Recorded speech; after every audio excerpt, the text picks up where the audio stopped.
Hola, soy la profesora Carola Rojas Colín y claro, es un gusto encontrarnos por aquí en una sesión más de Lengua Materna 2. Hoy hablaremos sobre escribiendo un pasado. Con esto nos referimos a analizar el uso de los verbos en pasado en un texto biográfico. En esta sesión, el aprendizaje esperado es: escribe un texto biográfico y el propósito es analizar el uso del tiempo pasado para narrar sucesos. Al narrar la vida de un personaje, es necesario relatar hechos o situaciones que sucedieron en el pasado. Para ello, se utiliza el tiempo pasado o pretérito, que permite ubicar su vida y acciones en un tiempo y espacio específicos. Existe una infinidad de personajes que han realizado acciones, obras, inventos, descubrimientos o participado de alguna manera en la evolución de la humanidad. Lo que los hace distintos es que en algún momento hicieron algo extraordinario o inusual. Las biografías son un retrato escrito e íntegro de estos personajes y su finalidad es que sus hechos, hazañas, sucesos o creaciones sean recordados y se preserven. Lo que quiere decir que, si estos hechos sucedieron en el pasado, quien se dedica a escribir biografías debe tomar en cuenta una gran diversidad de datos del personaje. Es correcto.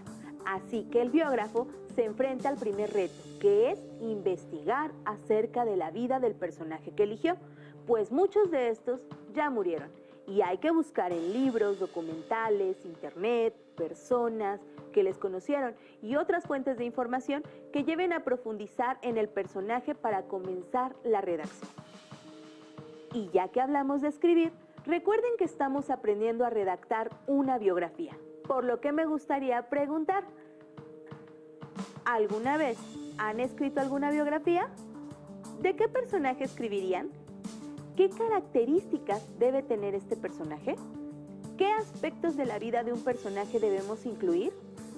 ¿En qué tiempo o tiempos verbales narrarían el texto? Así es, tanto en las biografías como en las autobiografías suele retomarse el ciclo vital: nacimiento, infancia, juventud, adultez, vejez, como eje para organizar la trama narrativa, lo que quiere decir que efectivamente deben narrarse en tiempo pasado, aunque existen otros tiempos verbales que pueden ser utilizados en este tipo de textos. El más común es el pretérito, pero en esta sesión hablaremos del uso del tiempo pasado en las biografías. Como observaron, en este tipo de escritos biográficos, el narrador suele relatar los hechos en tercera persona, él o ella. Nació, vivió, hizo, pintó. Con este efecto se logra cierta distancia, ya que quien narra los hechos no participó en ellos. Al escribir la biografía debemos tener en cuenta que es una narración de hechos pasados y deberán ser cuidadosos en el manejo de los tiempos verbales para poder manejar la temporalidad y que ésta sea coherente. Según el Diccionario de la Lengua Española, un verbo es clase de palabras cuyos elementos pueden tener variación de persona, número, tiempo, modo y aspecto. Y veamos un ejemplo que se presenta en los verbos subrayados. Luis les dijo a sus padres que estudiaría en esos tiempos para ser modisto, y estos le respondieron que eso era para mujeres. Aún así, él lo logró. Para hablar de los verbos, nos centraremos en dos cosas: el tiempo y el aspecto.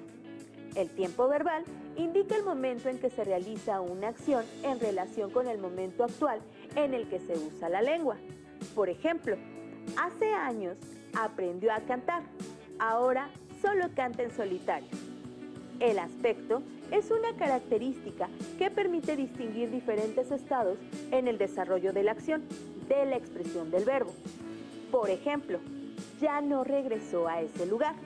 Es distinto a ya no ha regresado a ese lugar.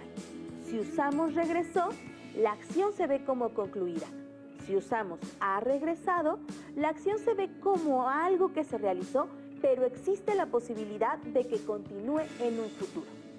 Recuerden que el pretérito o pasado se utiliza en las biografías para narrar los sucesos consumados, es decir, que claramente tuvieron inicio y final. Por ejemplo, que Magdalena Carmen Frida Kahlo y Calderón nació el 6 de julio de 1907, que padeció polio a la edad de 5 años o que tuvo 3 hermanas. Exacto. Sin embargo, el tiempo pasado, como se le conoce al tiempo pretérito, no es tan simple, ya que si lo analizamos un poco dentro del pasado, hay varias distinciones. Profesora, ¿cómo está eso de que el pasado tiene varias distinciones? ¿Hay varios pasados? Con calma. El tiempo gramatical tiene que ver con el discurso, no forzosamente con el paso del tiempo que miden los relojes o los calendarios. En realidad, lo que tenemos son distinciones aspectuales en el tiempo pasado. ¡Qué bien! Yo ya pensaba en los oscuros pasados, pero no es así. Explíquenos un poco más, profesora. Claro, el tiempo pasado es en el que se sitúa la acción, el proceso o el estado expresados por el verbo en un punto anterior al momento en el que se genera la interacción comunicativa. Esto se observa, por ejemplo, en las palabras subrayadas. Mariana fue una joven que se saltó todas las reglas. Estudió ingeniería cuando la mayoría de mujeres optaban por estudiar taquigrafía. Sin embargo, hay varias maneras adicionales de expresar o narrar los hechos pasados. Para revisarlas, lo haremos con la ayuda de uno de mis escritores latinoamericanos favoritos, Jorge Luis Borges. El presente histórico expresa con un verbo en presente un hecho del pasado. Jorge Luis Borges nace el 24 de agosto de 1899. Pretérito perfecto o simple. Narra una acción o hecho ya concluido. Ejemplo, Jorge Luis Borges fue un escritor argentino. Pretérito imperfecto, también conocido como copretérito. En este caso, expresa una acción simultánea a otra que ocurrió en el pasado.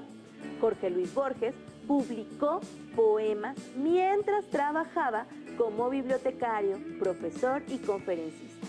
Podemos observar cómo el verbo publicó se encuentra en pretérito simple y trabajaba en copretérito, que indica el desarrollo de una acción en el pasado.